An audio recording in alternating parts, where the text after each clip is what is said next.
Ассаламу алейкум, приветствую всех.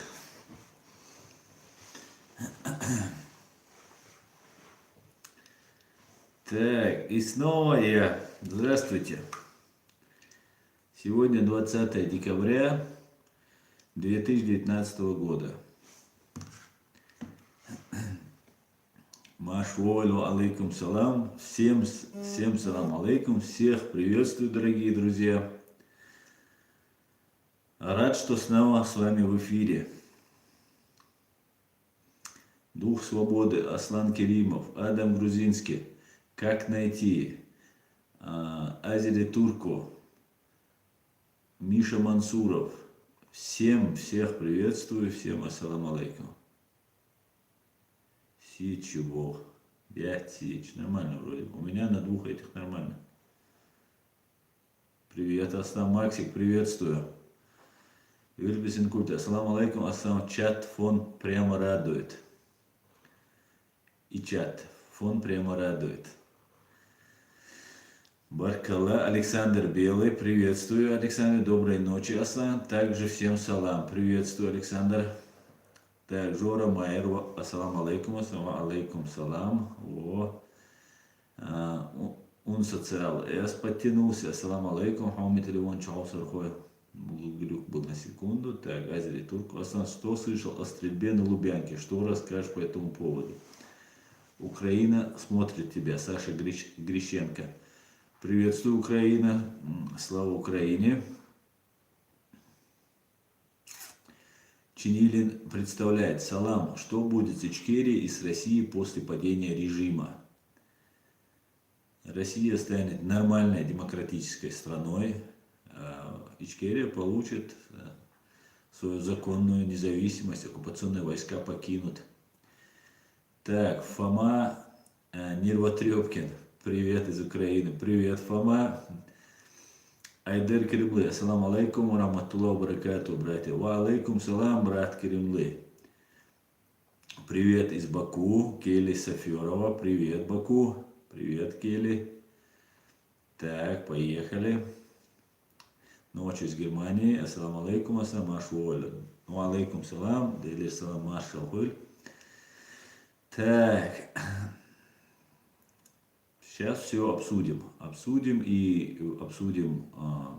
по поводу вчерашнего нападения на бандпритон ФСБ, на центральный офис. Так. Адам Грузинский. Аслан, тема дня какая? Ну, тем у нас несколько будет. Как обычно, сегодня будут очень хорошие новости. Салам алейкум. Аслан Катырский.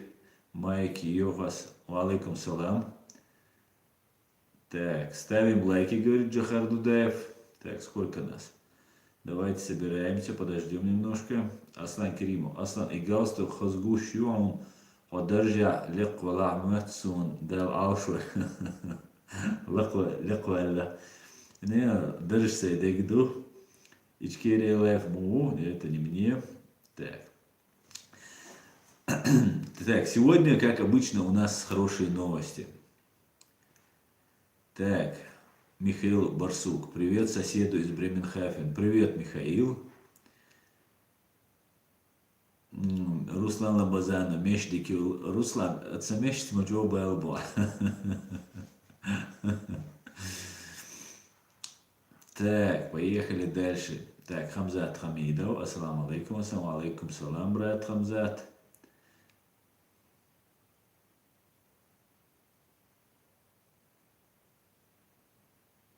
Так.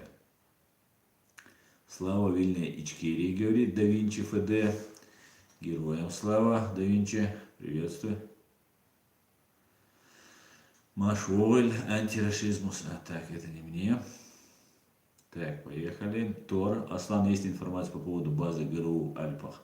Нет, кроме той информации, которая была в средствах массовой информации, больше пока у меня никакой нет. Александр Белый, хорошие новости, все чаще и чаще, это радует. Да, Александр, и вы не представляете, насколько они хороши. Они каждый раз уже конкретизируют вот эту всю ситуацию. Так что я думаю, все нормально. Так, давайте тогда сейчас я вам сообщу прекрасные новости. Во-первых, Сенат США одобрил санкции против Северного потока-2. Законопроект предусматривает ограничения против иностранных компаний, предоставляющих суда для строительства Северного потока-2 и Турецкого потока.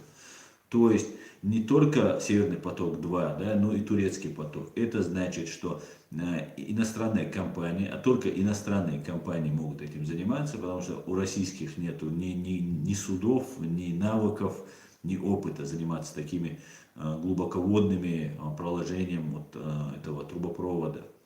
Значит, должны заниматься иностранцы. Соответственно, здесь по Северному потоку занимались немцы. Немецкие компании должны либо отказаться, либо получить санкции от Соединенных Штатов, что никто не захочет делать. Так, это вот одна хорошая новость. Но новость очень хорошая, в первую очередь для Украины, ну и для всех нас. Вторая новость. По итогам ноября статистическое ведомство Росстат признало практически полную остановку промышленного роста в российской экономике. За минувший месяц, согласно Росстату, предприятия нарастили выпуск на мизерные 0,3%, показав худший результат с декабря 2017 года, сообщает Финанс.ру. Это значит, что стагнация российской экономики продолжается. И она без сомнения будет продолжаться. Третье, еще лучше, это лучше, чем эти две новости. Это Сенатский комитет, новость номер 3. Сенатский комитет одобрил законопроект о санкциях из ада против России. Санкции из ада, если вы помните, я еще полгода назад сообщал о них, и были такие подготовлены санкции, был подготовлен законопроект, который комиссия в Сенате нашла неудовлетворительным и отправила его на доработку. Как мы видим, доработка прошла успешно, Сенатский комитет одобрил этот законопроект и осталось только проголосовать по нему. Инициатива получила название «Защита американской безопасности от агрессии Кремля». Только по названию вот этого законопроекта можно уже о многом судить. Это защита от американской безопасности, защита американской безопасности от агрессии Кремля говорит о том, что дело на самом высоком уровне. Комитет по международным отношениям Сената США в среду принял законопроект, позволяющий ввести жесткие санкции в отношении России. Однако пока не ясно, когда документ может быть вынесен на голосование в полном составе Сената. Законопроект под названием «Защита американской безопасности от агрессии Кремля» был представлен в феврале сенатор-республиканцем Линдси Грэмом и будущим и ведущим демократом в комитете Бобом Менендесом. Грэм называет эту инициативу санкциями из ада, поскольку она предусматривает жесткие и широкие санкционные меры. Санкции из ада в отношении России, если за него проголосуют обе палаты Конгресса, то санкции коснутся российского госдолга, киберсектора, нефтегазовой промышленности. То есть все, что есть нефтегазовая промышленность, это то, за счет чего питается российская экономика в основном. Киберсектор – это тот инструмент, который Россия использует для нападения, для вмешательства в внутренние дела, в первую очередь Соединенных Штатов Америки. Ну и, конечно, российский госдолг. И вот четвертая новость. Перед тем, как перейти к пятой новости, она у нас тоже имеется. Она поступила из российских недр. В первую очередь хотелось бы уведомить, что Академия наук просчитала, Российская академия наук просчитала сценарий распада России на федеральные округа, как они говорят. За все это время Академия наук, Российская академия наук, впервые рассчитала этот сценарий, в котором единое экономическое пространство Российской Федерации распадается на автономные образования по границам федеральных округов. Но первое, что хотелось бы отметить, они тут говорят, что это гипотетический сценарий. Да, конечно, по-другому и нельзя обозначить сегодня, если сказать, что это не гипотетический сценарий, а есть реальный сценарий, то, конечно, начнется паника. Но Российская академия наук, которая должна заниматься там предсказанием или расчетами, да, предстоящих проблем страны, вот на сегодняшний день вот, Академия просчитала вот такой сценарий: распад России. Об этом мы говорим давно. Без распада России ни сами русские, ни другие народы, которые проживают в тюрьме народов, не смогут получить свободы. Соответственно, этот сценарий не только нами желаем, и мы как бы заявляем, что вот такое возможно, но уже даже сами русские, сам академики, академия их сообщает уже вот такую вот новость. Какой будет сценарий, конечно, пока неизвестно. Тут они указывают, что распадется по автономным округам, и только это будет там экономическое пространство, распадется экономическое пространство, да, что неверно. Да. Во-первых, федеральные округа — это искусственно созданные округа, в которые входят некоторые государства, некоторые республики, народы, которые не могут сосуществовать вместе, если они будут свободными. В принципе, они могут, но если у них будет право выбора, то они не захотят быть вместе. И поэтому по федеральным округам, конечно же, это такая вот желаемая, такая выдавание желаемого за действительное. Ну вот, в принципе, у нас отличные новости. И сейчас чуть-чуть поотвечаем на ваши вопросы и перейдем к нападению на ФСБ, на Евгением Манюровым вчера, где сам Евгений погиб. Так, посмотрим. Айдар Керимулы, это хорошие новости для свободного мира. Да, это хорошие новости. Айдар. Элси, вчера лубянский стрелок буянил. Мало жаль, что только 2 чекистов ухайдакал. Вот если пару-тройку сотен, вот это да. По всей видимости, там больше, чем 2 человека погибло, 2 сотрудника террористической банды ФСБ погибло. По всей видимости, потерь у этой банды намного больше. Но, как известно, 1 ранен, 1 убит, 1,5 ранено, как говорил легендарный Шамиль Басаев. У них всегда так.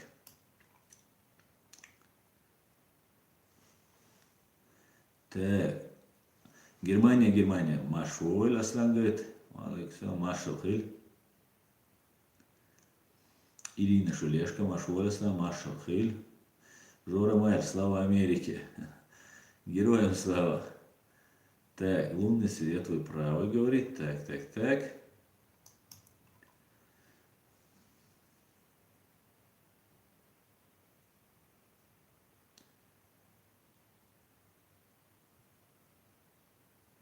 Хамзат Хамида, Дал Диканс, Бокил, Хюг Аслан, Хазка Керлаш, душ.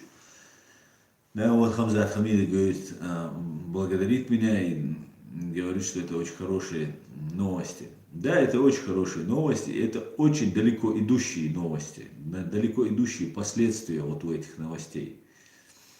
Ну, что нам остается делать? Запасаться попкорном и внимательно смотреть, как террорист Путин будет выкручиваться из этой ситуации. А выкручиваться он будет, конечно, как обычно, кровавым способом.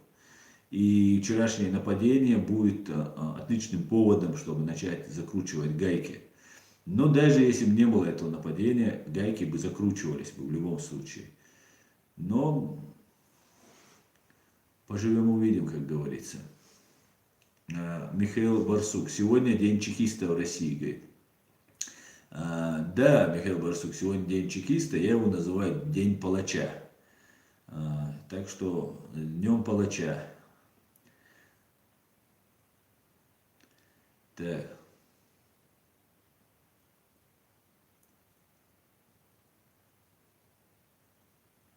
Свободная Чечня. Вчера замочили двоих в Москве. Они не были грузинами, а были всего лишь ФСБшниками. Да-да. Так, Адам Грузинский. А вы не думаете, что нападение вроде вчерашнего будет приобретать массовый характер? Нет, я не думаю, что это будет массовый характер, но это черная метка, которая уже поступила от русского народа. И при моей критике русских, да, я бы хотел бы признать вчерашний акт, совершенный вот этим, акт отчаяния по факту, да, который по факту принес мало эффекта именно в уничтожении бандитов. Но я думаю, символический жест, особенно когда человек бежит и стреляет по зданию вот этого главной цитадели зла, это как бы о многом говорит. Это, конечно, да, я от русских такого не ожидал. Я от русских такого не ожидал.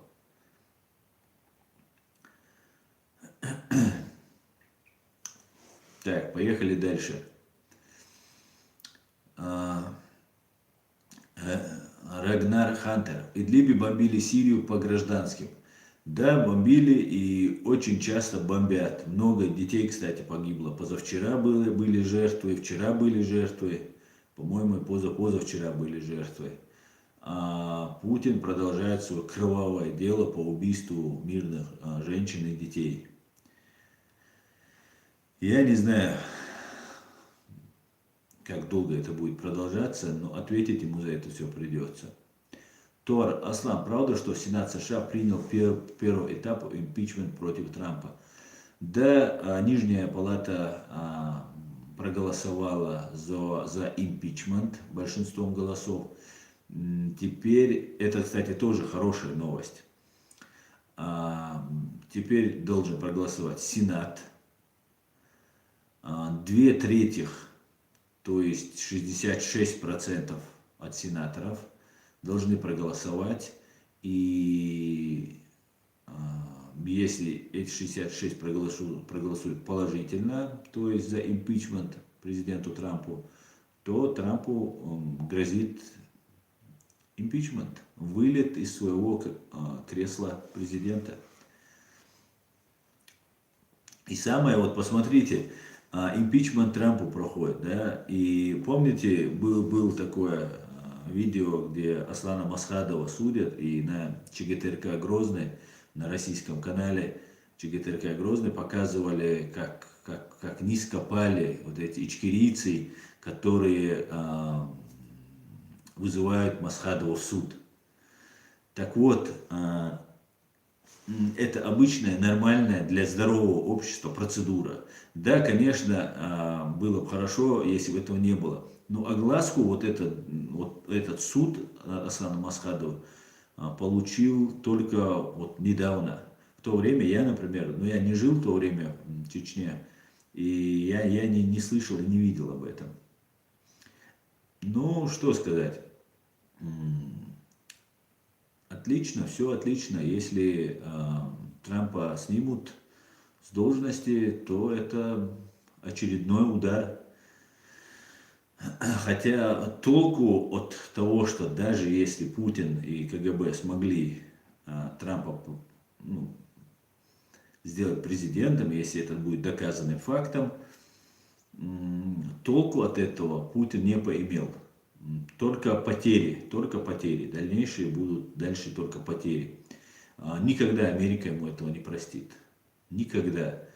Ему доверили, ему разрешили, его приняли во все организации, и он поступил, как обычный гибнюк, подло воспользовался доверием, и в итоге, войдя во все международные институты, установив везде своих людей, Вот что случилось внутренним делом. Европа стала внутренним делом, Запад стал внутренним делом России. Как об этом предупреждал 25 лет назад Джохар Дудаев, 24 года назад. Так, YouTube канал. Аслан, как ты думаешь, если Путин вдруг помрет, Ахмад Хаджи дорога закончится или продолжится? Конечно, закончится. Дорога Ахмад Хаджи – это дорога предателей. Все, кто предает свою родину, те, кто предал свою родину, эти и есть те, кто на дороге Ахмада Хаджи. Знаете, вот была вчера пресс-конференция вот этого террориста Путина, и он там заявил, что Ахмад Хаджи не был предателем, и что Ахмад Кадыров пришел к нему до того, как еще начались там активные действия в Чечне и Дагестане, он говорит. Вот в этот момент, да, в Чечне и в Дагестане. Значит, в Дагестане не было никаких активных действий. Мы знаем, что война началась с войны, боевых действий в Дагестане. И Ахмад Хаджи пошел к нему тогда. Было ли это предательство? А что это как не предательство? Да? И я могу рассказать один случай. Это, как бы, этому случаю есть свидетели. Мне этот случай рассказал непосредственный очевидец этих событий. Кадыров Ахмад полетел в Москву, когда еще был рядом с Асланом Масхадовым. И когда он оттуда вернулся, об этом узнал Аслан Масхадов и был очень зол на него. И когда он его вызвал к себе, там находился сегодняшний гауляйтер Кадыров Рамзан, там еще были люди. И Аслан Масхадов со всей силы дал ему такую оплеуху, пощечину. Этот Ахмад Кадыров там отскочил в сторону. Именно за то, что он летал в Москву. Ахмад Кадыров рассказывал разные небылицы, что там он не ездил предавать, а что вот там по каким-то делам он ездил. Вчера Путин нам рассказал, что Ахмад Кадыров пришел к нему и перешел на его сторону именно тогда. И именно заслуженно тогда Аслан Масхадов дал ему эту пощечину. Вот когда началось предательство. Еще до вторжения уже знали, что будет вторжение, готовились, я об этом рассказывал. Когда я еще учился в 98 году в Санкт-Петербургском университете, мне уже тогда говорил сотрудник ФСБ, что мы скоро нападем и Чечня не будет независимым государством. Вот Ахмад Кадыров тоже знал об этом и пошел договариваться с Путиным. И ставка была уже сделана на Ахмада Кадырова. А дальнейшие уже там сказки, потом, помните, были баллотирования, там Малика Сайдулаева, там кто там был еще, Шамиль Бураев, еще другие были. Это все был спектакль. Ставка уже была сделана на Ахмада Кадырова. И Ахмад Кадыров до начала войны уже предал своего президента, свой народ, свою страну. Перешел на сторону оккупантов.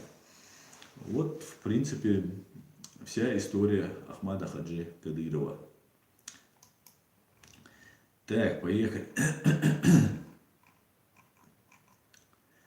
Так.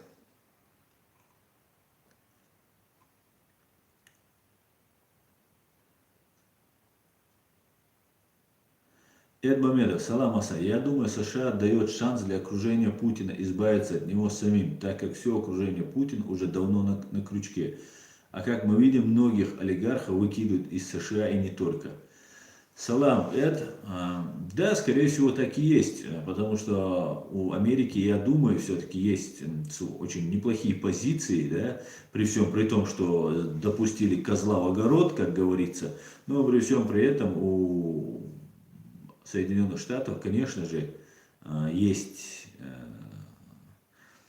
свои какие-то внутренние там процессы, которые она ведет, да, с Россией, и ну, с большой вероятностью дают возможность. Но Путин в этом плане застраховался. Это же тот же Кадыров со своей вот этой бандой, который использует обманутых, да, вот этой пропагандой, деньгами, славой, каким-то другим положением в обществе, вещами.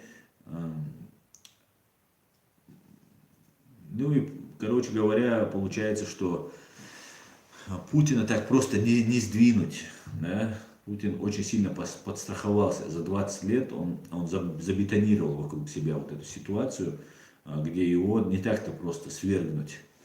Поэтому, мне кажется, ну, шанс-то, может, и дается окружению, но смысла от этого не будет немного. Так.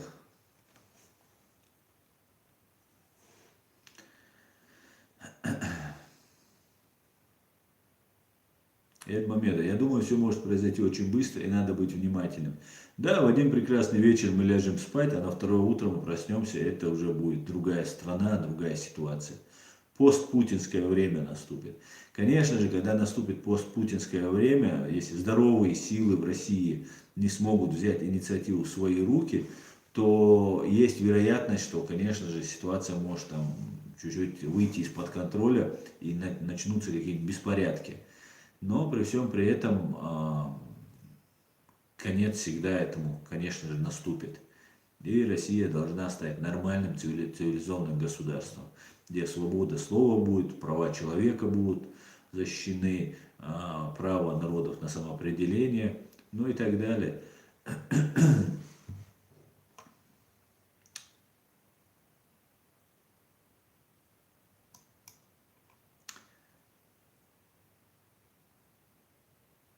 Адам Грузинский, в комитете Сената у Трампа большинство, Трамп выкрутится.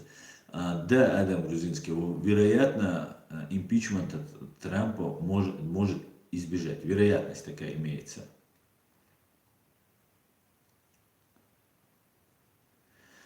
Келли Сеферова, вы можете ответить, что ждет бакинцев? Нет, к сожалению, Келли, я не могу вам ничего сказать по этому поводу. Хани Галили. Аслан, что вы думаете по поводу ареста израильтян в Москве? Израильтяне перестают посещать Российскую Федерацию. В Газу стало безопаснее ездить, чем в Москву. Я думаю, что если начались вот массовые аресты, задержания и препоны гражданам Израиля ставить, то в первую очередь идет какая-то политическая игра, давление. Так обычно Россия всегда делает. Есть вероятность, что это люди, ну, кого задержат, кого-то там в чем-то обвинив по надуманным предлогам, конечно же, это чаще всего в России происходит, конечно же, их могут использовать как свидетелей Иеговых, которых сейчас тоже массово арестовывают, сажают в качестве заложников, в качестве такого обменного товара, который можно будет обменивать, да. Так, Асланбек Тутаев, ассаламу алейкум, алейкум салам. Асланбек. Свободная Чечня. Говорят, что этот стрелок кричал Ахмад Сила.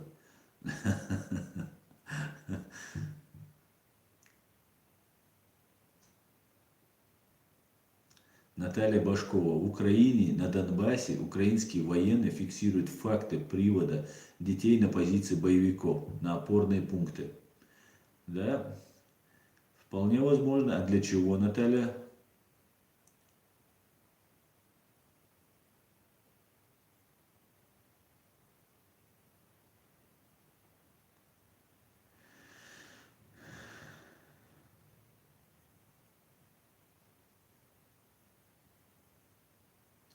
Так, Фома Нервотрепкин.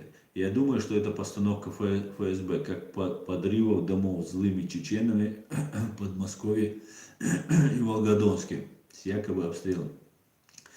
Ну да, там не в Подмосковье, в Москве были два взрыва, два дома взорвали в Москве, один в Волгодонске, один в Буйнакске. Первый дом был в Буйнакске. Я тоже вначале думал, возможно, это постанова, но верить им ни в коем случае нельзя, но сейчас я больше склоняюсь к тому, что я больше склоняюсь к тому, что все-таки это не постанова, а это акт отчаяния вот этого Евгения.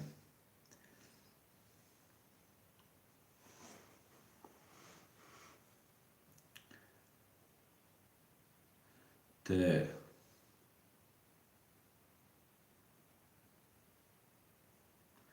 Анзорину один стрелок вчера путинских псов по Лубянской площади гонял. Да, совершенно верно. Более того, он почти час это делал. Целый час человек ходил, обстреливал всех. Кстати говоря, не тронул ни одного гражданского. Говорят, там ранен гражданский, но я опять же не верю. Потому что эти соврут, недорого возьмут. Джахар сила, говорит Максик. Да, точно.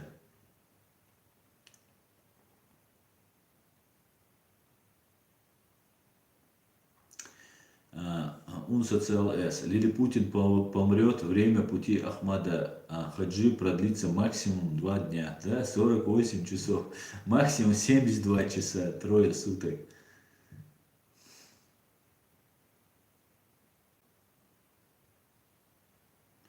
Просто чушь. Ответьте, кто знает, почему ни одна мусульманская страна не ввела санкции против России. Никогда. У меня нет на это ответа. Просто чушь. У меня нет на это ответа. Это очень хороший вопрос. Почему эти мусульманские страны, которые нам должны были помогать, почему Турция, которая нам должна была помогать, даже оставим то, что сейчас возьмем большую, вот это, как она называется в российской летописи, выдуманной летописи, конечно, истории, Большая Кавказская война, когда имам Шамиль просил султана Османской империи, Османского халифата взять нас под крыло. Нас не взяли. А когда наши люди были вынуждены эмигрировать и приехали туда, в каких условиях, что черкесы, что чеченцы оказались, когда приехали туда. Нам помогут только мы сами. Все, нам никто не поможет. Мы кавказская нация, мы разных национальностей, разных религий. Мы все жили веками в одном доме, в нашем Кавказе. И мы должны вот объединяться вот этим и помогать именно друг другу в этом. Другого выбора у нас просто нет. Абсолютно никакого другого, никому мы не нужны. Посмотрите, на глазах всего мира, всего мирового сообщества нас уничтожали. Нам навешали ярлыки, что у нас воюют арабские, там, другие, третьи, там, наемники. Да, были добровольцы, но их максимум 30-40 человек, 50 человек наберется за все это время. Ну, пускай их 100 даже будет, но это вообще капля в море по сравнению с тем, какую помощь нам могли оказать. Когда началась война в Сирии, чеченцы, которые хотели как-то помочь там, сирийскому народу, сотнями отправились, да, влипли в разные истории, некоторые там по своей неосведомленности оказались в рядах там, террористических организаций, кто-то оказался там еще где-то. Но при всем при этом позыв был у наших людей, хотя у нас был у себя в доме, сирийцев сотнями у нас не было, даже когда были условия для войны, когда у нас там требовалось. Сотнями сирийцев не было, хотя в Сирии живут чеченцы сирийцы чеченского происхождения, и их даже не было сотни, не говоря уже о арабах, которых 600 миллионов, если не больше, на земле, или сколько их там. Я не знаю, с чем связано, почему не принимали беженцев, почему не помогали. Есть арабская вот эта лига арабских народов, которая имеет очень серьезный вес. Вы видели, как они помогают палестинцам, да? Своим арабам они помогают. Но никто никогда не говорил, что это наши братья-мусульмане, им надо помочь. Я не говорю, что все мусульмане плохие из-за этого, но надо делать выводы. Не эти народы не выходили на митинги, да, и требовали свою власть как-то помочь нам. Ни одна страна. В Японии выходили на митинги, в других местах. Да, в некоторых арабских странах тоже были, но никто не смог повлиять на то, чтобы нам оказали помощь. И это притом, надо заметить, это не просто помощь, это в момент геноцида, уничтожение всего живого шло на нашей земле. Где эти были? 300 тысяч беженцев приняла Европа. кафирская, ненавистная, плохая, нехорошая, вся такая, Европа приняла. Посмотрите, много есть моментов, где мы можем говорить и сопоставлять, где закон работает, да, не ради там, нас это делается, а ради закона, ради соблюдения международного права. Конечно, мы должны это все понимать и делать выводы. Если мы не начнем делать выводы, если мы не начнем думать, за нас будут думать другие. На сегодняшний день нам рассказывают, что вот нам нужно там построить там шариатское государство. Если мы его не построим, то даже не стоит рыпаться. То есть, другими словами, нам даже вообще ничего не нужно делать. Оставаться в оккупации под нашим вековым врагом, который только что устроил геноцид. Все эти руководители, которые сейчас занимают посты МВД, ФСБ, Министерство нападения России, эти люди, все те, кто совершали у нас геноцид. Все эти журналюги, все эти чиновники, все в этом замешаны. Вы заметили, почему русские, никто, даже самые либеральные либералы, не говорят о нашей проблеме? Вы это заметили? Да? Есть много таких либералов, которые ненавидят Путина, но они начинают рассказывать: война в Грузии, война в Украине, там, война в Сирии, и нету Чечни. Как так? Как? Где вы, русские либералы? Где ваша справедливость? Где ваша объективность? Нельзя ни объехать, ни обойти это преступление. Это самое большое преступление, совершенное путинским ФСБшным, КГБшным режимом в новейшей истории. Нельзя ничего обсуждать, не обсуждая это. Даже украинцы об этом пытаются не говорить. Многие. Грузины об этом пытаются не говорить, да, там, находя там отговорку, что там ямадаевцы там были вот в 2008 году. А как выяснилось, Хангашвили, чеченец по происхождению, гражданин Грузии, и 200, по-моему, ребят им организованно и защищали. Это только то, что нам известно. Еще много, я уверен, чеченцев защищало Грузию. Там так не должно быть. Как так? У меня в голове не укладывается.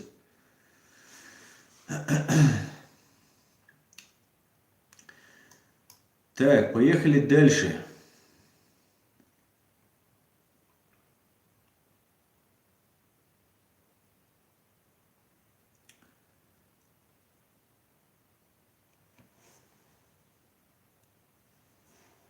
Анна Лаврененко. Асланчик, ты думаешь, что Путину реально может быть конец до того, как сам он этого захочет? Ну, я считаю, Анна Лаврененко, Анночка, что, конечно же, может быть, до того, как он этого захочет. Если бы было бы в мире все, что хочет Путин, то он бы жил бы 1000 лет, или вечно даже, да, и он бы там много что не делал бы того, что его пачкает, пытаясь как-то сохраниться. Конечно же, возможно, будет конец. Возможно, конечно, Путин и там вот этот, там ведь не Путин. Когда мы говорим Путин, да, что мы подразумеваем, я подразумеваю коллективный Путин. Это банда КГБ, это Патрушев, это Иванов и другие, кто входит в Совет Безопасности Российской Федерации. Ну и другие, которые поменьше идут. Поменьше, которые идут. Они все завязаны, повязаны кровью. Они повязли в этом, ну, просто по подбородок в этой крови. И им деваться некуда. Это, ну, и как бы, конечно, это власть, и, конечно, это деньги. И, конечно, они будут биться до конца. Но ситуация может меняться, и мы видим, что ситуация уже меняется. Пускай это займет 10 лет. Факт остается фактом. Ситуация неизбежно изменится. Даже вот Российская Академия Наук уже открыто признает, что гипотетически это возможно. Так что будем надеяться, Анночка.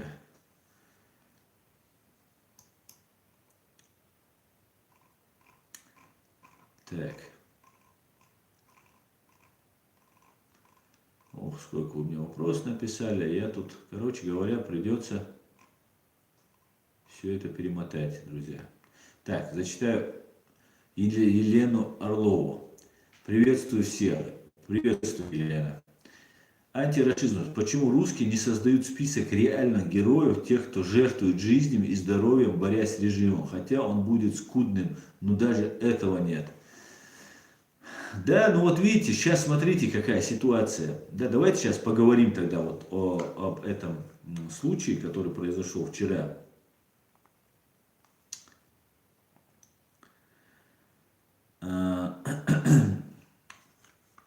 Как известно, 39-летний Евгений Манюров занимался бизнесом, право, а также консультированием по вопросам коммерческой деятельности и управления.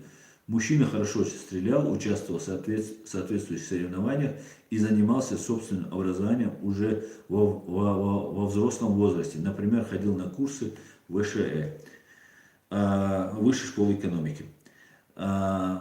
Евгений Манюров, житель Подольска, 39 лет, погиб, доказав тем самым нам всем, что есть люди, готовые жертвовать своими жизнями для того, чтобы показать, откуда исходит зло.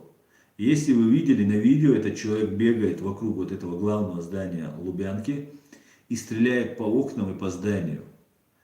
Никакого вреда, в принципе, да, принести не может автоматная очередь зданию с метровыми стенами, полутораметровыми стенами. Но при всем при этом мы должны понимать, что это символический акт, акт самопожертвования, акт отчаяния человека, который отдал свою жизнь, но нам всем показал, откуда исходит зло. Этот человек знал, что взрывы домов в 1999 году при захвате КГБшной хунтой власти в России совершены именно вот этой хунтой, и он акт возмездия за все, что это было. И, конечно же, экономическая ситуация, которая сейчас ухудшается в России, это тоже очень сильно влияет. По некоторым данным поступала информация, что Евгений Манюров работал на 3 работах, в том числе там, охранным бизнесом, в охранном агентстве он работал. Вот, в принципе, что хотел бы по этому поводу сказать. Человек показал, где есть враг. И этим этот человек вызвал у многих к себе уважение. Так, Эд задонатил, как обычно, спасибо, Эд. Асла, могу ответить Баку. Как только рухнет режим, Кавказ должен экономически объединиться. Вы же знаете, что Алиев по дешевке продает нефть, газ в Российскую Федерацию, также и Туркмения. И очень важный поток через Чечню.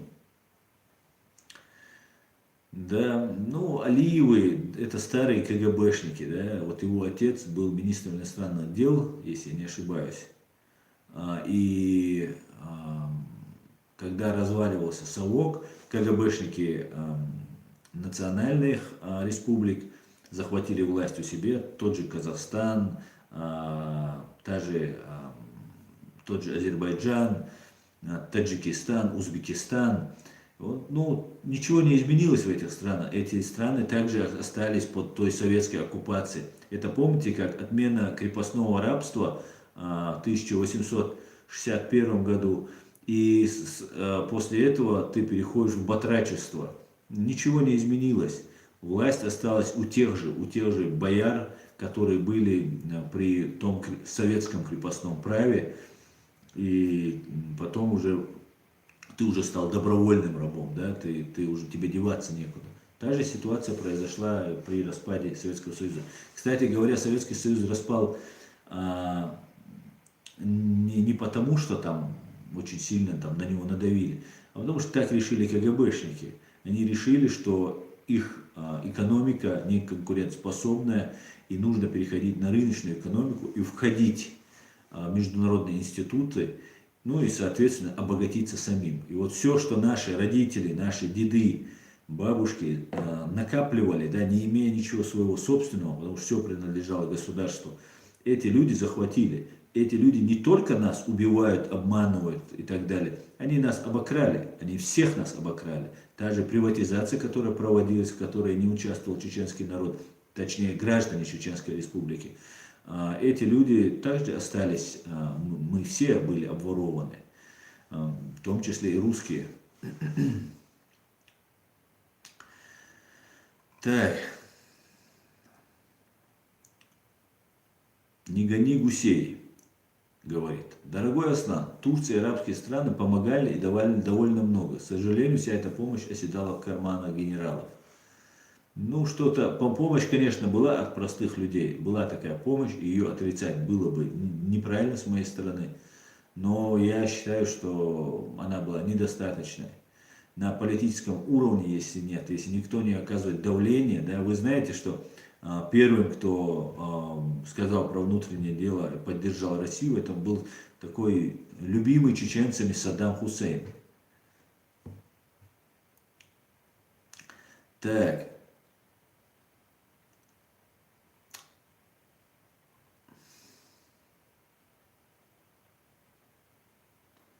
Асаса. Асан, как вступить в твою партию? У меня нет партии. У меня нет партии. Дудаев город. Аслан, повесь оригинальный флаг Ичкерии, а то как с Алиэкспресс. Ну, а чем он не оригинальный? Это настоящий оригинальный флаг. Что должно быть? Дудаев город. Что там должно быть оригинального? Самый настоящий оригинальный флаг. Государственный флаг. Адам Грузинский. Аслан, если применяют адские санкции, как это коснется чеченского народа? Голод, дефицит продуктов питания, все такое коснется граждан Чирии. Ну, если мы останемся в составе России, то, конечно же, в какой-то степени нас это тоже всех будет касаться. Наших граждан, которые проживают во временно оккупированной Чеченской Республике Ичкерия, конечно же, это тоже коснется. Не будет голод, я надеюсь, не будет голода, дефицит продуктов питания, скорее всего, может быть, потому что ухудшение экономической ситуации будет влиять на всех, особенно на самую бедную часть общества.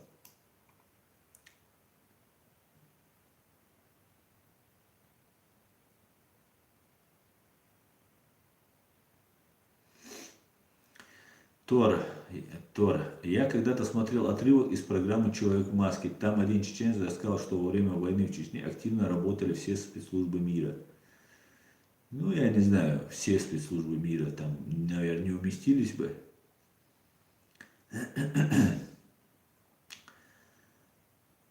Так, YouTube канал. 2020 год – это последний год для путинцев. Я очень на это надеюсь, Призываю всех приложить к этому руку. Я буду прилагать ее максимум. Госдеп. Они оружием и гумкой только помогали, но бойцы были только арабы и украинцы, ни германцы, ни американцы. Ну, арабов тоже было не очень много, да, на самом деле. Украинцев в процентном соотношении было больше, чем арабов. А так у нас были и американец был, и помогали нам американцы. Так, просто чё ж, поджог сарая, это вы сидите постоянно Аслана обсуждаете. Ну, обсуждают, пускай. Плохая реклама тоже реклама, пускай обсуждают. Меня уже тут кого только не записали. Так, ВБ. Хорошо, что перестрелку в Москве устроил русский, а то все шишки повалились бы на нерусских. Кстати говоря, знаете, сейчас уже вот этого Евгения Манюрова уже связывают, пытаются связать, что вот он с восточные какие-то у него наклонности были, что он там, они не говорят, что он стал мусульманином, но что там, с кем-то он там говорил по-арабски, там, он раньше где-то дошло до того, что он где-то был охранником у посольства Саудовской Аравии. Вот такую вещь говорят. И вот сейчас уже может быть его как-то сейчас пытается связать. Это о чем говорит? В первую очередь, дорогие русские, запомните, это говорит о том, что вас держат за быдло очередной раз. Они хотят сказать, что только мусульмане могут защищать свои права, что вы не способны защищать права, что вы не видите угрозы вот в этом КГБ, который взрывает ваши дома, ваши самолеты, ваши троллейбусы, автобусы, метро и так далее. Вот что говорит, если они хотят связать его с мусульманами, что вы не способны, потому что они боятся вас. Они боятся, что у вас очень много, и вы в один прекрасный день выйдете, и Евгений в Манюровых станет не один там будет, а тысячи. Они этого боятся. И они хотят сказать, что это вот мусульманин, он не обычный русский. Нет, по моим данным, то, что я вижу, читаю, смотрю, это был самый обычный среднестатистический мужчина средних лет русской национальности, которому просто был шаг отчаяния. И благодаря тому, что человек видел, был адекватный, да, была информация, там, тоже в Ютубе смотрел его от лечащего врача, от его, там, из его медицинской книги, человек абсолютно здоров, абсолютно адекватен. Просто этому человеку осточертело жить в рабстве. И он отдал самое ценное, что у него есть, свою жизнь.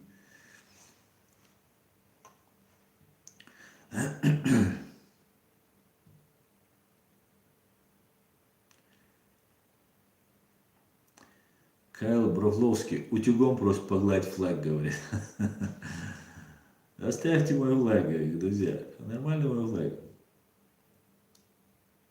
Поджег своего Аслана я никогда не оскорблял. Ну, ты один из немногих тогда. Анзорино, Хунтер, ты представь, как враги ислама испугались возрождения халифата, что аж целые 72 страны ополчились против этой горстки отчаянно храбрых маджахедов. Так. Александр Белый, вы правы, Оксана. Спасибо, Александр. Так.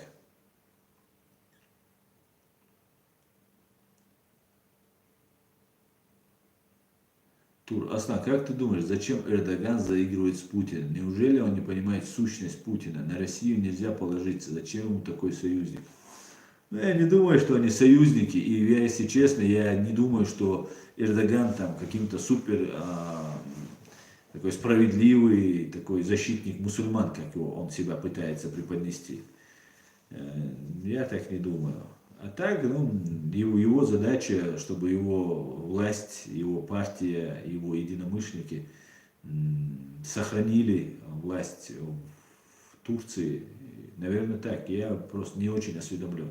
Я больше по Чеченской республике Ичкерия. Мага Малаев. Вы все дураки. Он только отвечает на те вопросы, что ему безопасность. Он не лох, не отвечает на мой вопрос. Так, я ничего не понял.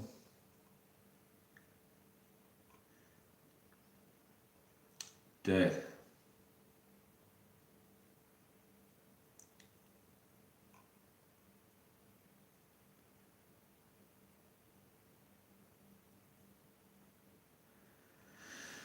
Так, давайте тогда чуть-чуть поотвечаем на ваши вопросы.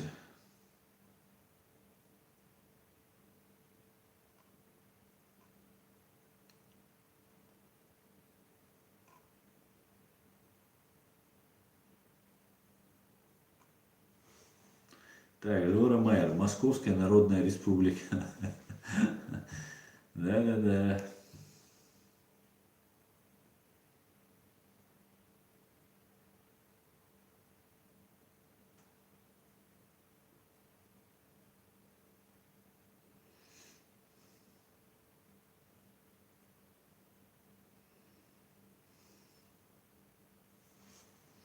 Елена Орлова, лунный свет.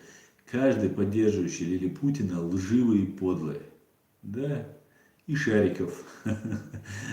Царя Шарикова будут поддерживать только Шариковы. Эдмомедов, Аслан, прокомментируй пресс-конференцию. Эдмомедов, она была 4 часа. Мне все 4 часа.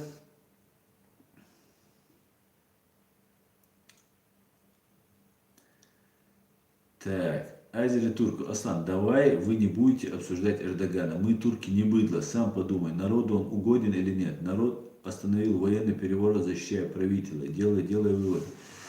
Не, Азери турки. Я не говорю, что народ турк быдло. Ни в коем случае. Турки это очень сильный, мощный народ. И очень мудрый народ. Ни в коем случае я не считаю их быдлом. Но я считаю Эрдогана, который пытается быть в роли такого защитника мусульман, не совсем последовательным в своих действиях. И мне это очень не нравится. Это мое мнение. И это никак не касается турецкого народа, который нам дружественен и нами уважаем.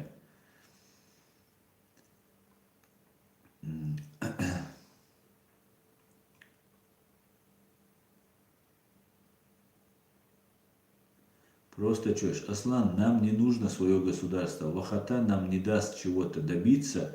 Все, что они делают, на пользу Путину, говорит просто чушь. Я, знаете что, я понимаю людей, которые там искренне во что-то верят. Я уважаю их, это их право, их мнение.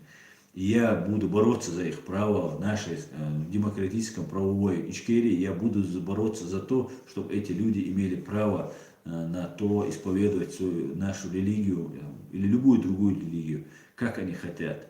Это их право. Но я понимаю, что когда люди говорят, люди, которые позиционируют себя там, защитниками шариата там, и так далее, эти люди говорят, да, мы готовы жить с Путиным, главное, чтобы не было Закаева. Или же, если у нас не будет шариата, то нет никакой разницы. Нам нет смысла даже рыпаться и оставить вот как есть все. Ну, мне кажется, это, мягко, если выразиться, это, просто подло.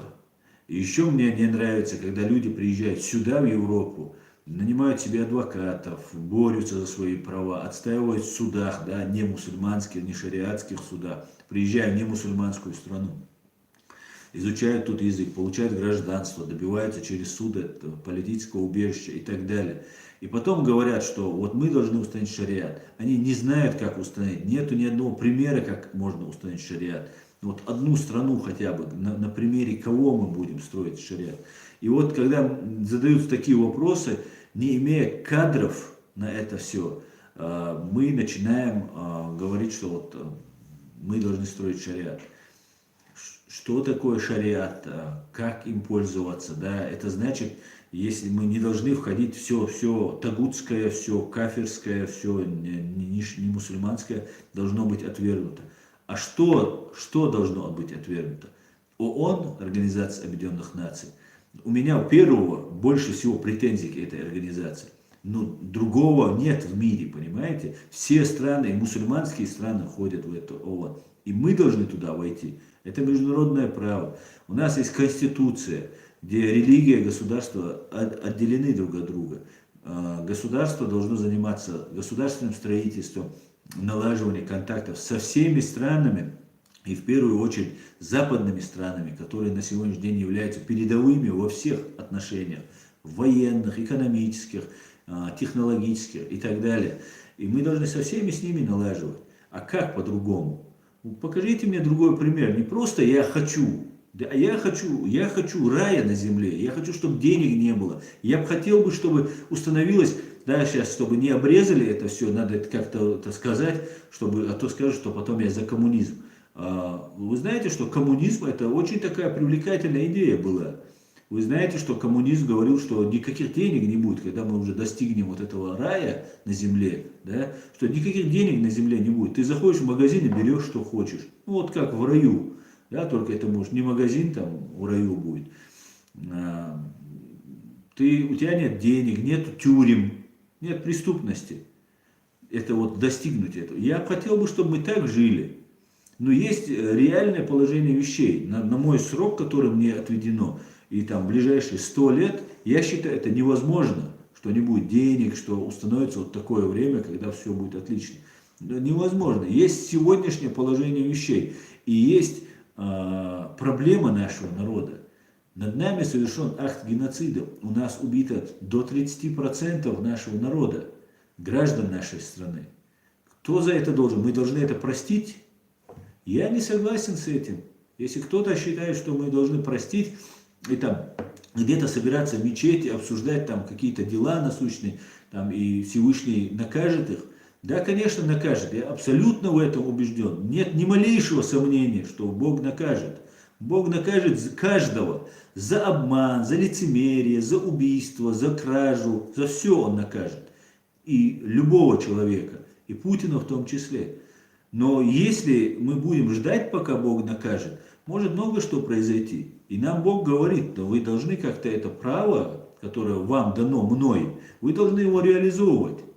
И мы должны его реализовывать. Если в противном случае тогда не было бы у мусульман смертной казни. Его же Бог накажет, да, иди гуляй, и не наказывай. И не было там других наказаний в мусульманстве, и вообще в других религиях, если бы мы только рассчитывали бы, что Бог накажет. Бог накажет, в этом нет ни малейшего сомнения. Но мы должны как-то подготовить эту встречу с Господом Богом. И я вообще против смертной казни, но, по крайней мере, чтобы человек был изолирован до конца своих дней. До конца, чтобы человек, представляющий угрозу даже для одной жизни, должен находиться в местах, где нам придется платить налоги, чтобы его содержать. Это печально, но это, по крайней мере, будет гуманно с нашей стороны. Мы должны построить свое правовое демократическое государство. Оно у нас имеется, фундамент имеется, правительство имеется. Да? Как я много раз об этом говорил, может прошло время, уже кто-то забыл, напомню еще раз. Для того, чтобы было государство, юридически существовало государство, нас никто не должен признавать. Это не является обязательством, да, для того, чтобы было государство. Если тебя признает Германия или там Соединенные Штаты, и ты тогда становишься государством, то ты не государство, ты уже не независим. Ты зависим, ты не суверенный и не независим. Потому что ты должен ждать, пока тебя кто-то признает. Поэтому это не является условием. Это все придумано империями, в том числе в первую очередь Российской Федерацией. И им пропихивается, что вот если вас признали, вот тогда вы являетесь государством.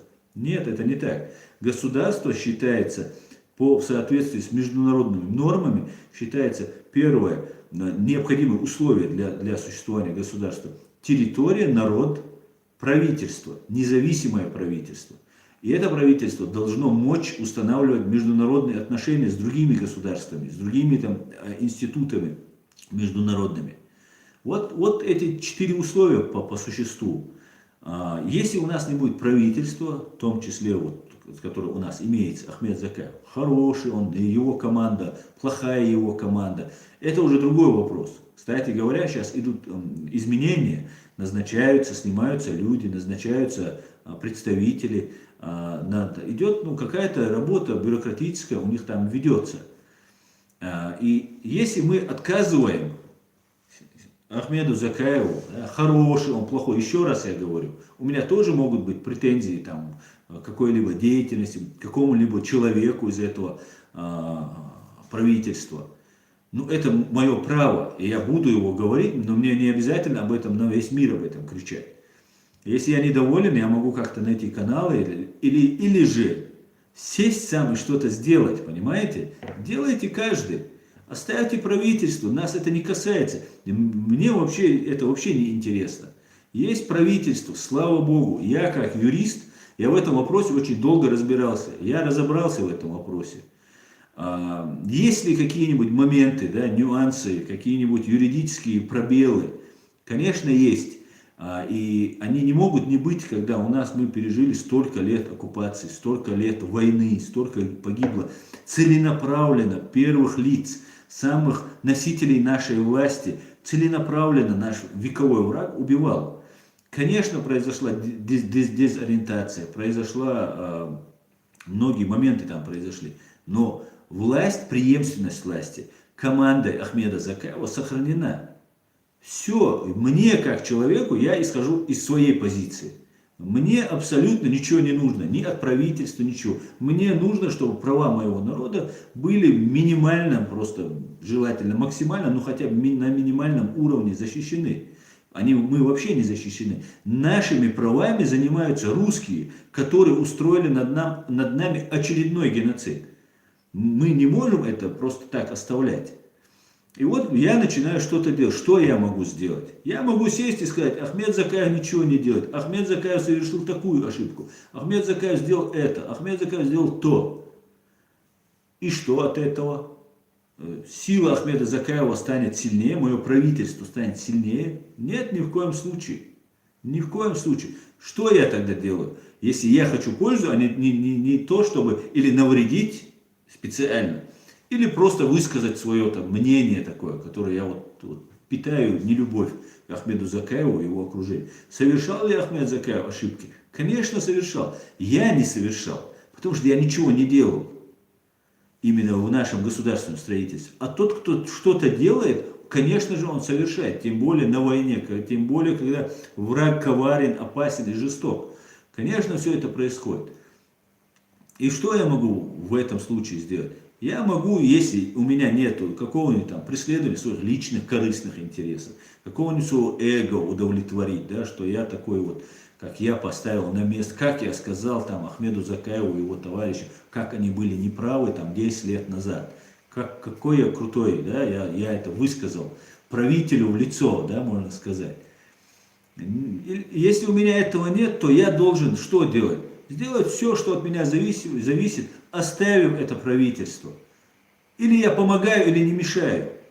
С умным людям, умный на самом деле, мной уважаемый один есть человек, который вот взял и поругал. Вот он очередной раз говорит, что вот там правительство плохо работает. И что? Вот что случилось из этого? Ничего не случилось. Ничего. Просто сказал и сказал. Лишний раз умнейший человек, мной уважаемый, мой брат, сказал вот такую вещь. Давай тогда, иди вместе давай сделаем. Нет у меня неотложные дела. У Ахмеда Закаева нету, у Сайдамина Ибрагимова нету, у Хусейна Исханова, у других людей, возглавляющих, руководящие нашей страной, нашим правительством, их нет. А вот у других они есть. Давайте делать что-то на пользу нашей страны.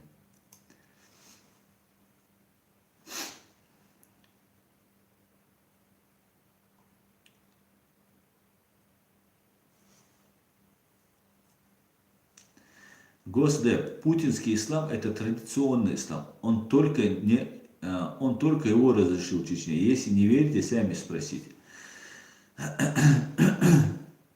Госдеп, да, ты прав, конечно, тот традиционный ислам, который навязывается как там другим, и в том числе и нашей стране, нашему народу, он, конечно же, из недр КГБ идет. Но надо не забывать, что вот суфизм, который нам постоянно, мы смеемся, там ролики делают, там над этим, там и так делают. Ведь внутреннее наполнение этого суфизма, оно же только о хорошем говорит, только о служении Богу говорит. То же самое возьмем вот так называемый ваххабизм. Но он же тоже остались внешняя оболочка, и там тоже огромное количество агентуры сидит. Да, они вне закона, но они также управляются, влияют на эти процессы. Тоже. И вы же не думаете, что их оставили бы в покое. Ведь их убивали, их ученых, их специалистов в этой области. Их тоже убивали в огромном количестве. И эти места занимали кто? Мы не знаем кто. Разные люди занимали. И когда эти люди говорят, у меня режет слух, когда они говорят: если мы не строим шариат, то мы ничего не должны построить. Значит, мы должны остаться под оккупацией и простить 300 тысяч, 30% убийства наших граждан. Это такие простые вещи, которые нам надо понять.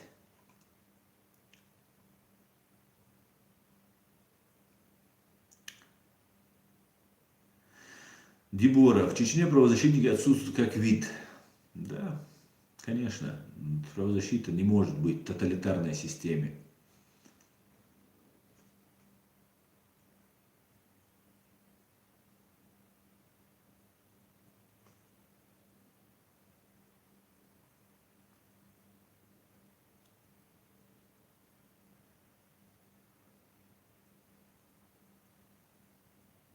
Так.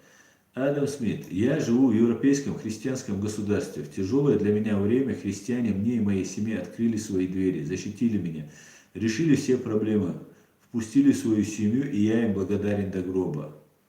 Ну, ты настоящий чеченец, Адам Смит.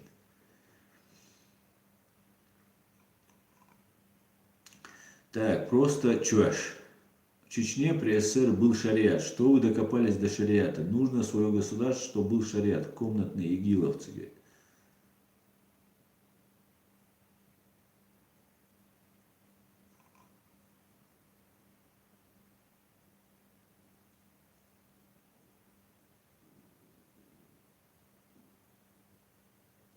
Просто чушь. У чеченцев религию никто не отнимет.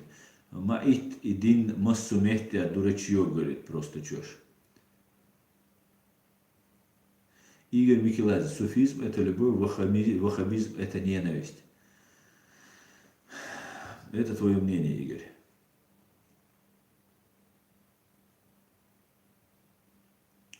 Свобода и справедливость. Добрый день, по-моему, сказал, или вечер.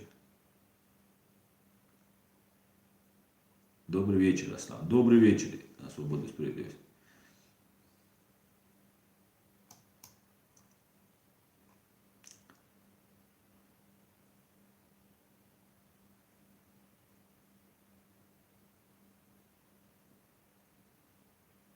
Анзор прекрасный. Иудеи и христиане не будут довольны тобой, пока ты не станешь придерживаться их религии. Скажи, путь Аллах – это прямой путь.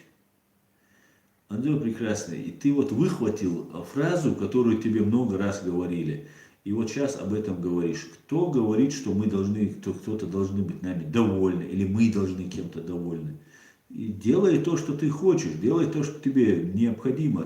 Молись, как ты хочешь. Какие проблемы? Никто тебе не говорит принимать их религию. Ты когда-нибудь это слышал? Они, христианство, они не очень, это светские государства, они и христианство не сильно придерживаются. Что делать в этом случае?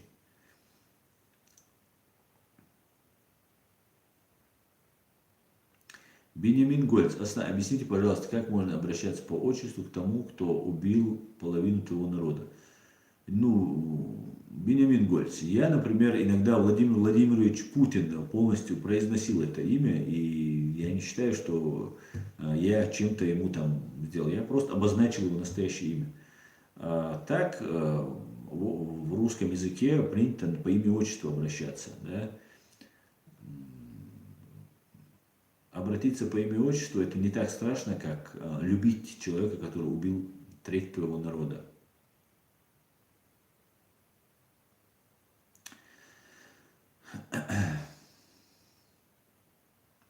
Свободная Чечня. Хайндиза, хайн лилди шариат, нах адбити, цен шайн лил урдуи.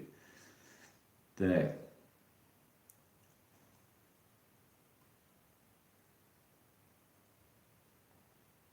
Ник Николас. Подготовить преступника к встрече с Богом. Супер. Так, ставьте лайки, говорит Джохар Дудаев, и подписывайтесь на канал Реалити. Нас смотрит 530 человек и 190 лайков. Ну вот, ребят, опять эти безбилетники. Да, Алт, спецом тебя уводят, скорее всего. А я и рад поддаться на провокации. Так, Елена Орлова. Все-таки темные люди до сих пор более чем по всему бывшему совку. Жаль. Да, Елена, очень жаль. Но мы будем бороться. Нас больше все равно.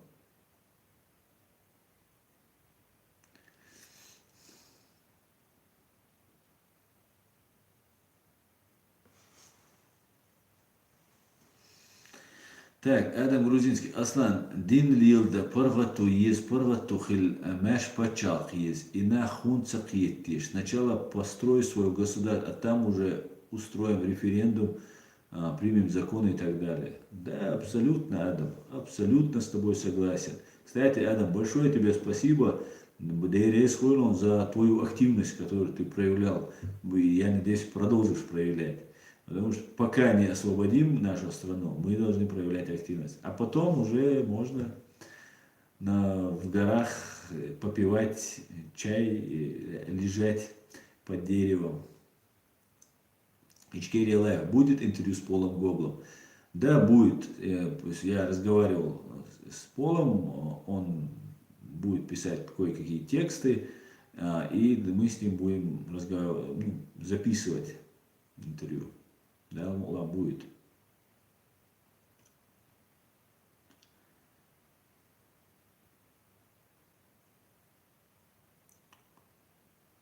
Свободная Чечня. Хочу адук лицемерш, юшон, кельникш, яш, чуюш, питантюш, тергал мои. Свободная Чечня говорит, здесь много лицемеров под новыми никами, не обращать на них внимания. Да-да.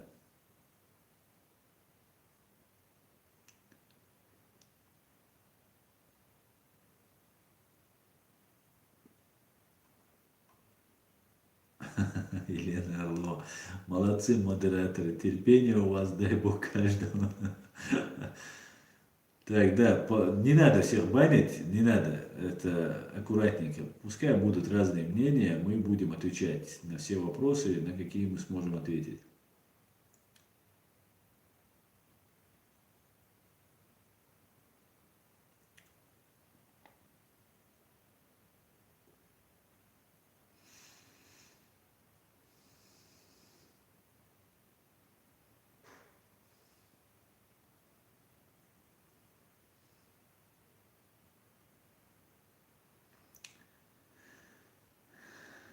Игорь Аухадеев. Давайте сначала освободим СССР от РФИ. Ну что за... Что вы такое говорите, Игорь? СССР уже давно нет. СССР сдох. Слава Богу. И никогда этот совок больше не вернется. Можете расслабиться. Ибрагим Хэ, когда чат-рулетка? Я надеюсь, завтра начну записывать. Завтра посижу чуть-чуть. Я тут позаписал в чат рулетки наше общение, но получилась накладка. Оказывается, там со звуком была у меня проблема, поэтому придется перезаписывать и опять тратить огромное количество времени на общение в чат рулетки. Но обязательно завтра постараюсь записать. Так, просто чушь. Надо с развитыми странами дружить. Нам арабы никогда не помогут. Ищешь друг друга, глотки грызут за власть. Да? Вильпес инкульта. Близов опять ты. Ничего не понял.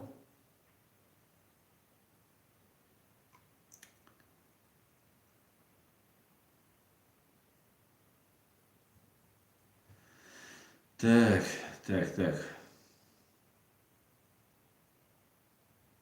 Джахар Дудай. За мат и межнациональную рознь бан. Правильно. За это можно бан. Тор, Аслан, как вы собираетесь очистить чеченское общество от предателей? Это очень большой вопрос, очень сложный вопрос. Я не знаю как. Я честно признаюсь, я не знаю. Я считаю, что должна быть проведена люстрация.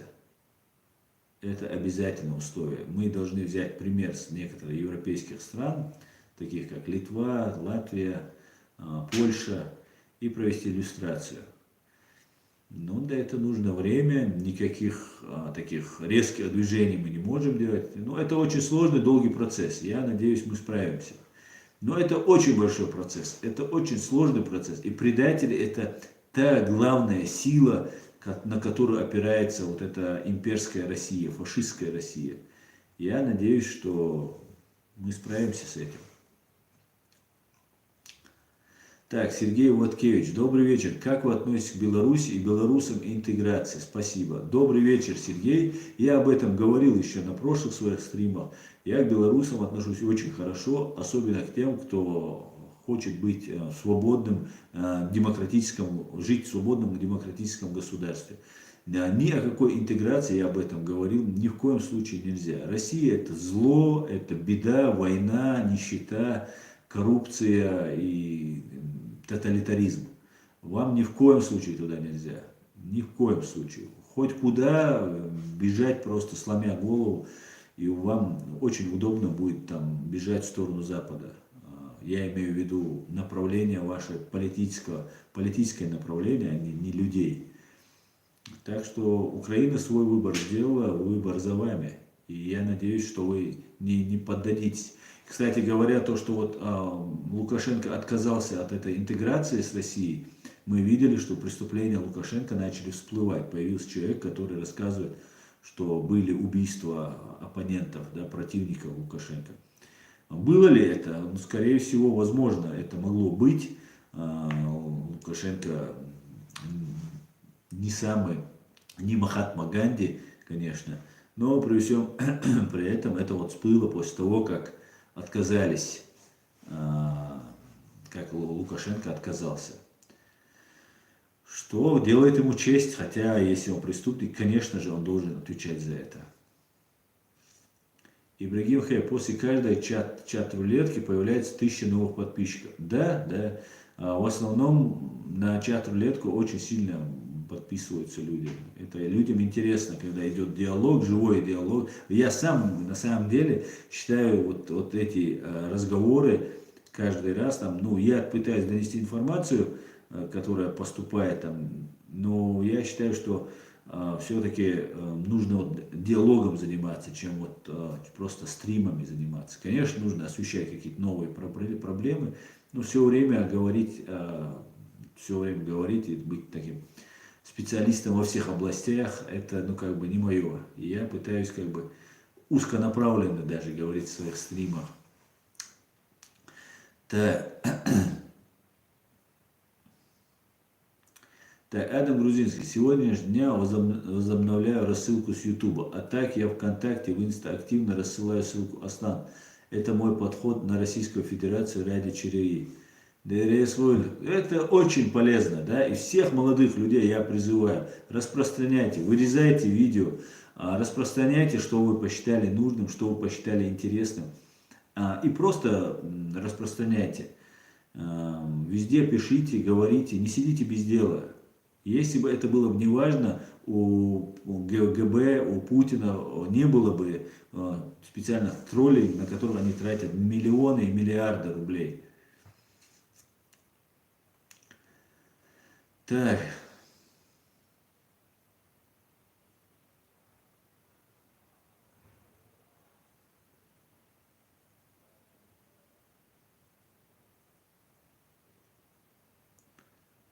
Так. Мождада. Тут уже всем Мождада мерещится. Так. Адам Грузинский. Ачкери Лайф Милу Аслан.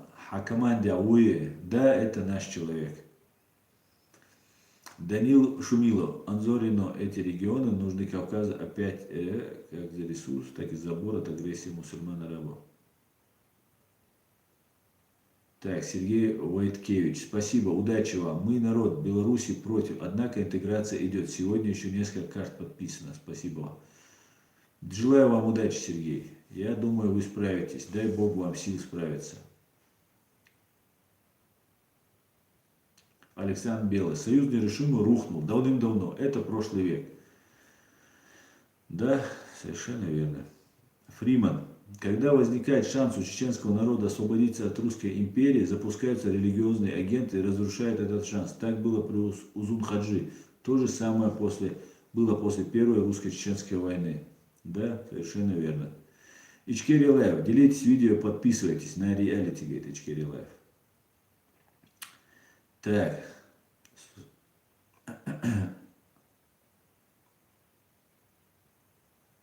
Просто чушь. Асна хабалгам как-то еще дух полезный, идиот. Чё. Да, есть такое. Да, это правда. Есть. Мила Йович сам себя потом выдал при переписке, что он вообще не чеченец, описал.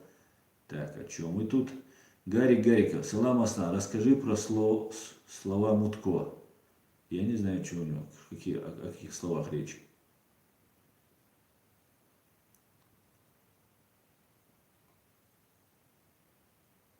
Еще один дятел, стук-стук. Так. Так, у нас 6 минут осталось до конца эфира.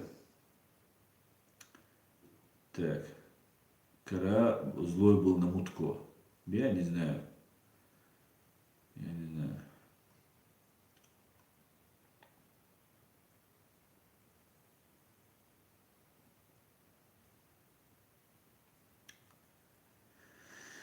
Так, Елена Орлова, модератор, пожалуйста, напомните Аслан насчет Патреона. Кстати, очень удобно.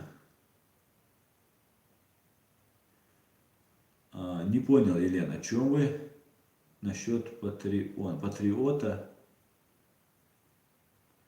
Так, Аслан, как эфир в понедельник, говорит Адам Грузинский. Будет ли в понедельник, следующий эфир будет в понедельник? Да, будет в понедельник, да, Мола.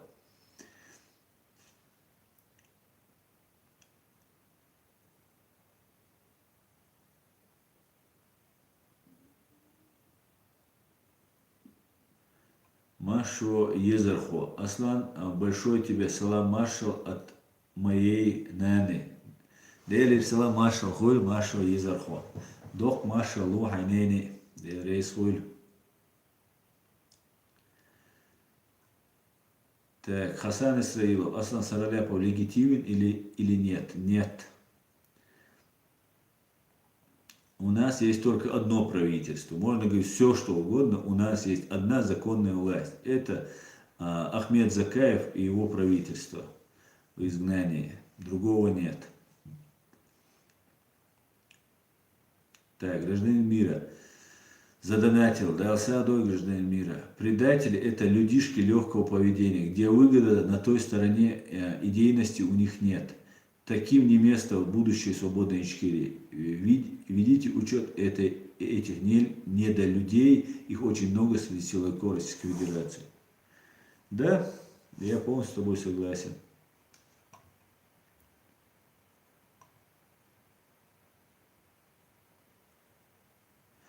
Елена, это там, где сотник зарегистрировался. Я не знаю, что это такое, Елена. Я что-то слышал, но не могу сейчас сказать.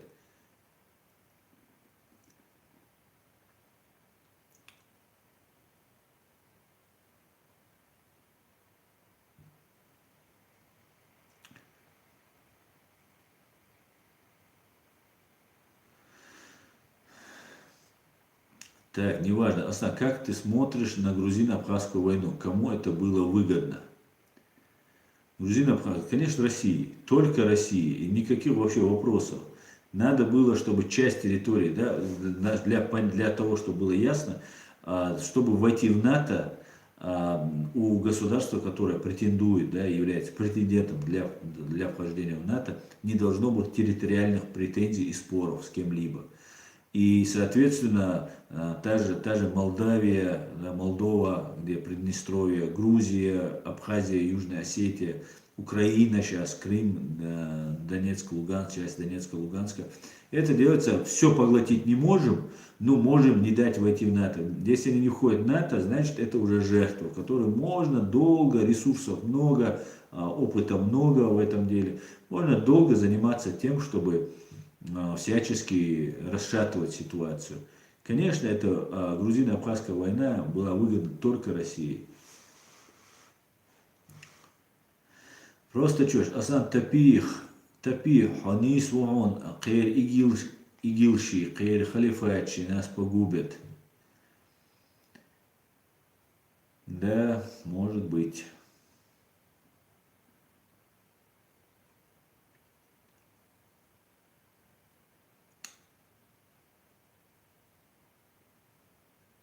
Тор.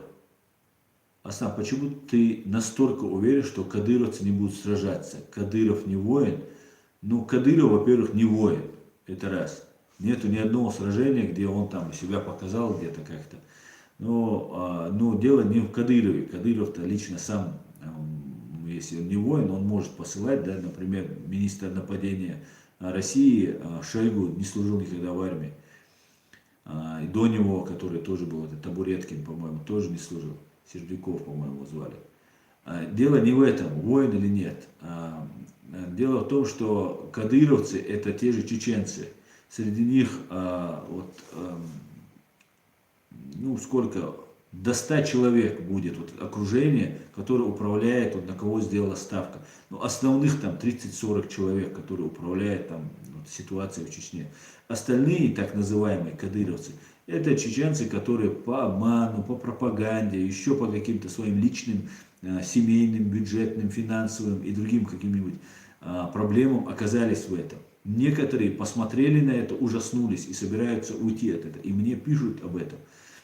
Поэтому, конечно же, кадыровцы, так называемые кадыровцы, те коллаборанты, которые служат сейчас русской оккупационной власти, они не будут сражаться за эту власть против своего народа. Да, когда сейчас, когда какой-то отчаянный храбрец какой-нибудь выходит и совершает какой-то акт, они подъезжают и вместе принимают участие. Тем самым они совершают преступление. Кто-то уже повязан кровью, и им отступать некуда.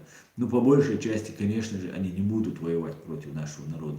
И как только изменится ситуация, они первые станут на защиту своего народа. Да, Аллах.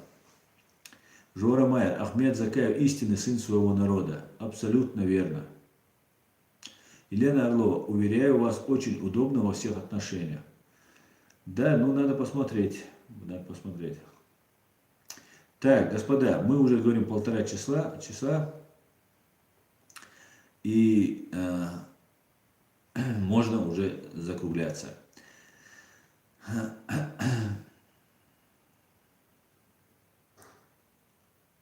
Милый Йович, аслам вам и вашей команде спасибо. Спасибо большое, Милый Йович, спасибо вам, что смотрите, спасибо, что распространяете. У нас будут всегда хорошие новости, только хорошие новости, и мы обязательно привлечем ответственности преступников и отстоим свои права. Да, Аллах. Всего самого хорошего, спокойной ночи, ассаламу алейкум.